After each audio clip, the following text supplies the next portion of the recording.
Over the past 2 years or so, I've been gathering together a lot of games which people say are powered by the apocalypse. I've backed some, I've bought some, and I've got this shelf which is full of them. But I haven't done a lot of play with that system. In many ways, I consider the Apocalypse World engine to be learning how to ride your bike again, or learning how to walk again. And I don't mean that in an insulting way. What I mean is that a lot of effort has gone into that system so that it mechanically communicates or teaches or enforces the best practices of how I grew up playing in the first place. So there are some times when I look at the Apocalypse World class of games and feel like running the game following those specific rules is not necessary. And there are other times where I feel the exact opposite. I think it is absolutely necessary to challenge my understanding of them and how I run games and how I can run games by trying to follow those games as written. Last night, early in my morning, I got a chance to play one of these games using a version of the system, which is called The Veil. The Veil is put out by a small company called Samjoko, and it is a look at cyberpunk as a genre. It's flexible enough, it's vague enough that when you sit down to play it, you'll be able to bring in all the elements of cyberpunk that appeal and forge your own cyberpunk setting.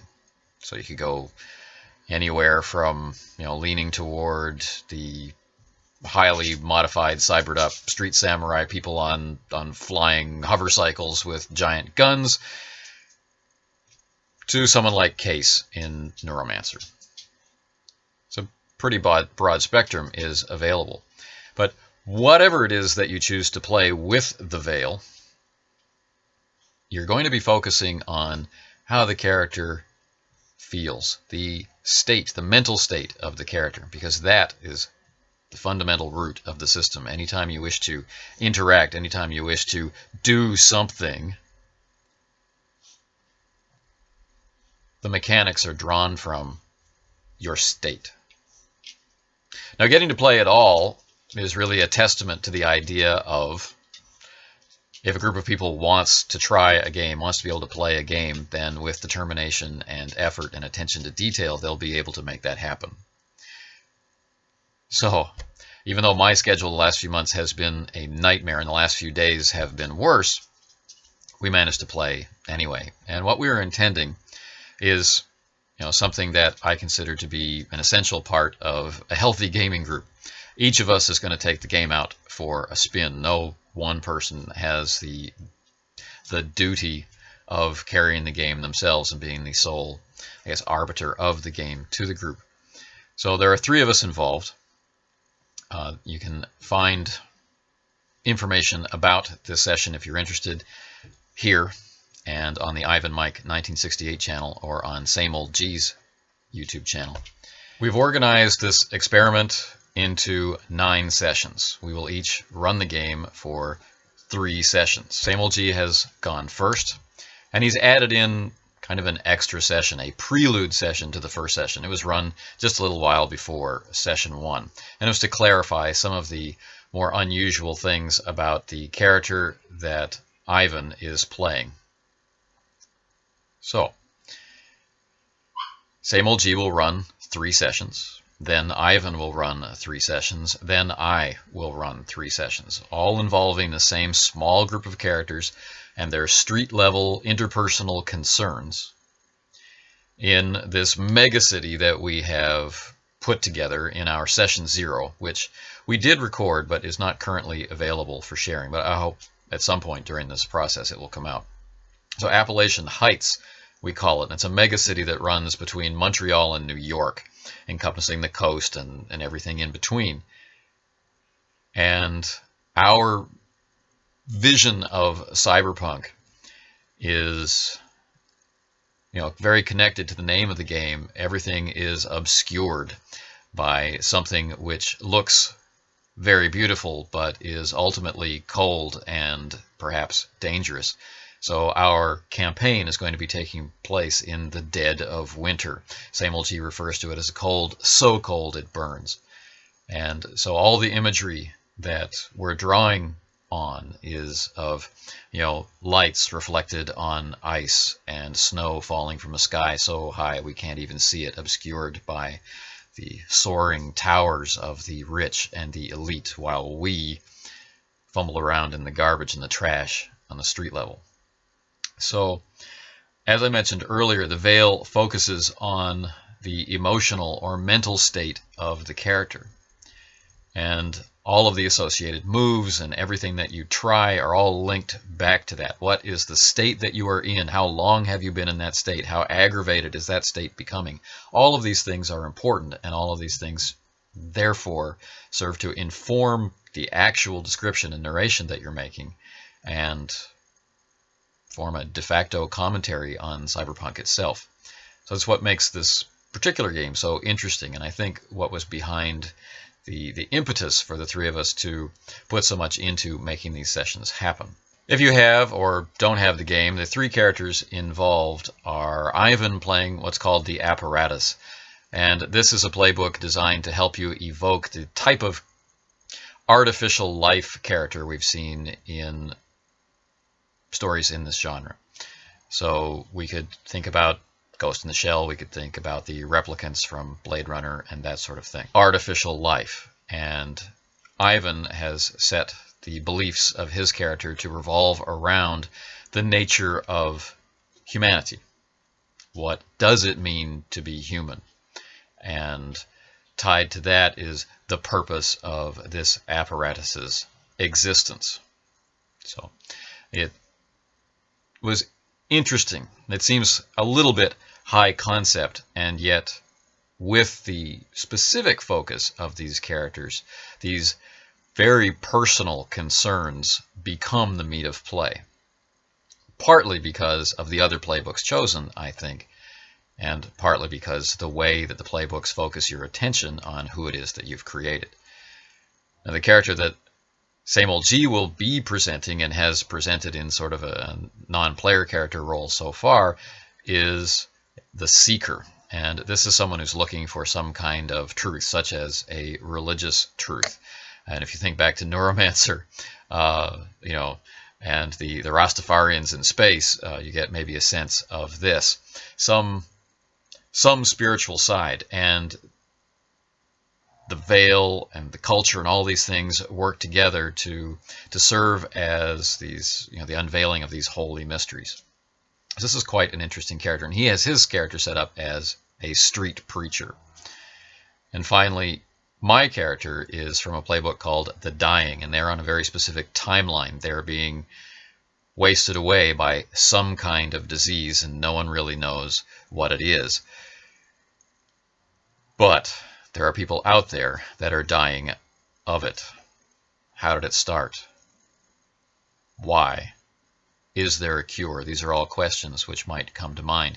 This is a playbook very focused on its own mortality. So it's an interesting foil to the apparatus, who's focused on its humanity, but unless destroyed, really may never have to worry about such concerns. So they play off of each other.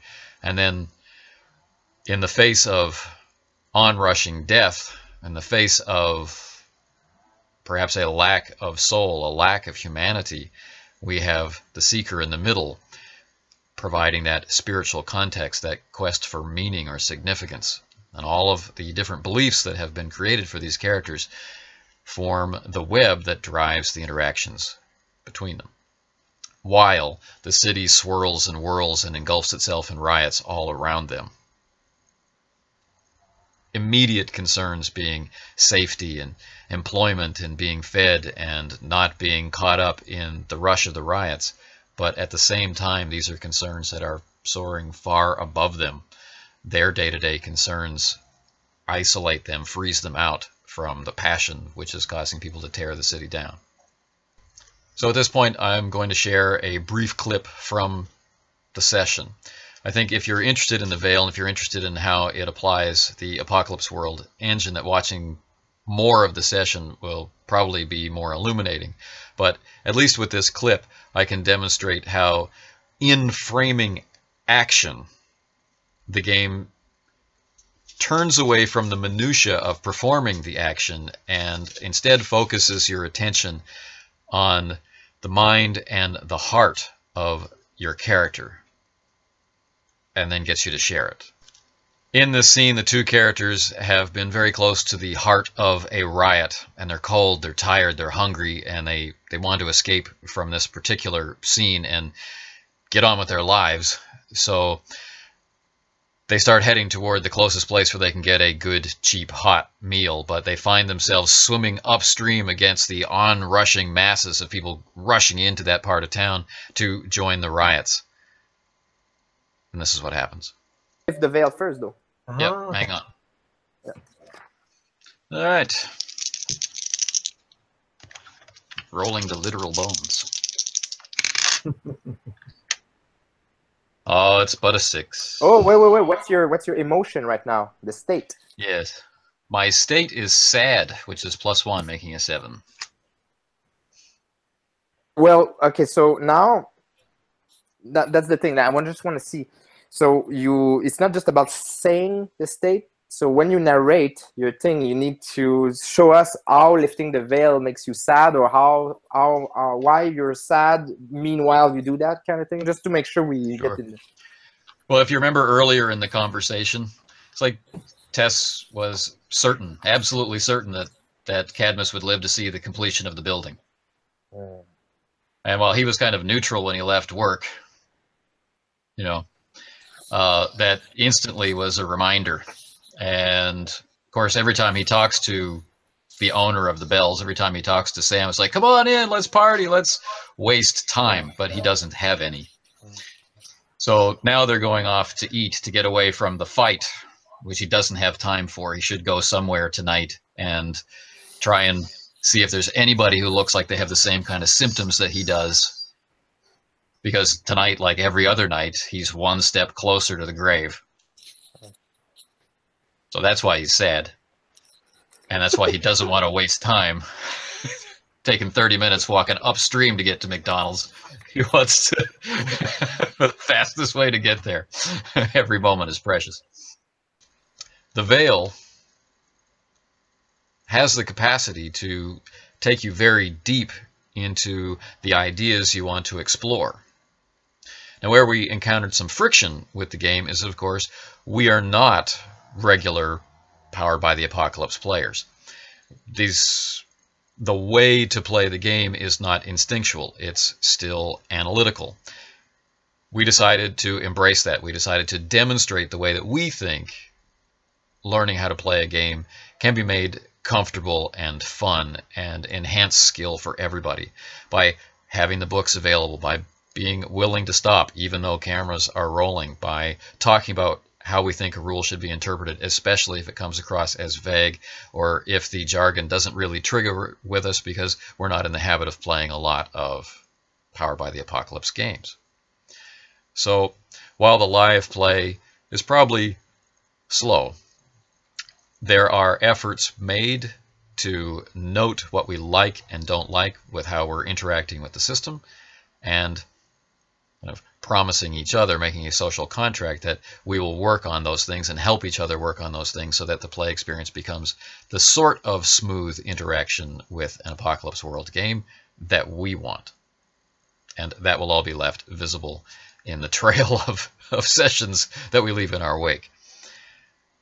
So, in concert with that, our 3-hour sessions are going to end with a feedback and discussion phase about the session itself, about beliefs, and should they, were they tested or possibly resolved and that sort of thing. We'll talk about what we liked and didn't like about how the session was implemented, and so on and so forth. So our 3-hour session last night ended with a 35-minute feedback and breakdown session afterward. So we have a full and complete session which came to a satisfying end about satisfying things which were very relevant to who those people are. Opened up some avenues of mystery, gave us moments that we want to get back into the game to try and recreate, things that were interrupted, things that were left unsaid, and cliffhanger style ending. And when we get back into the Veil, we'll move forward, hopefully a little more smoothly, and not scanning the playbooks looking for the exact way that we should express it according to the rules. So, for all of the awkwardness of it, taking a new game out for a spin, not being specifically sure what jargon might be or how different moves might interact or what the order of play might be in a particular sequence. Despite all of that, new game, new session, people are watching it, awkwardness, I felt the game went very smoothly. There's not a lot of weight dragging you down. You know exactly what you need to do. You'll be rolling 2d6 or 3d6 at some point and adding a very small modifier like +1 or +2,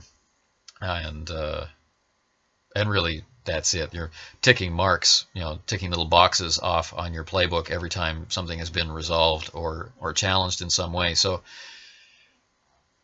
mechanically it's very light, but there's a style to it, there's a flow to it, there's a rhythm to it, and there's a way to adjust your language around it so that you're not stopping saying, I'd like to use the neutralize move now, and feeling awkward and feeling like, why does it have to be mechanized in this way? Why can't I just say, I hit him, and then belatedly realizing, well, you can, but also realizing that the other person, the people who are listening, might not recognize, or at least not with speed, which move you're hinting at. So there's this, coupled with the Hangouts feature of lag, and not being certain if it's clear for you to speak or not, or if someone's just about to start speaking and you talk over each other.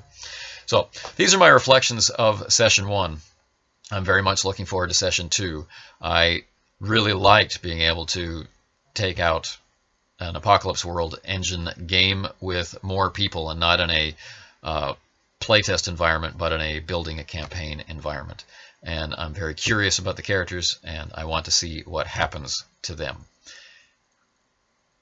It isn't as immersive and personally affecting. There's not as much bleed as I might like as a player, because the way the engine works at our level of familiarity anyway requires a certain amount of distance, a certain amount of willingness to talk about system. But I'm curious to see how much of that can be passed through and be more like the type of play that is my natural state. And we'll see. So there'll be more reflections as we encounter more sessions. If you've come this far, thanks for watching.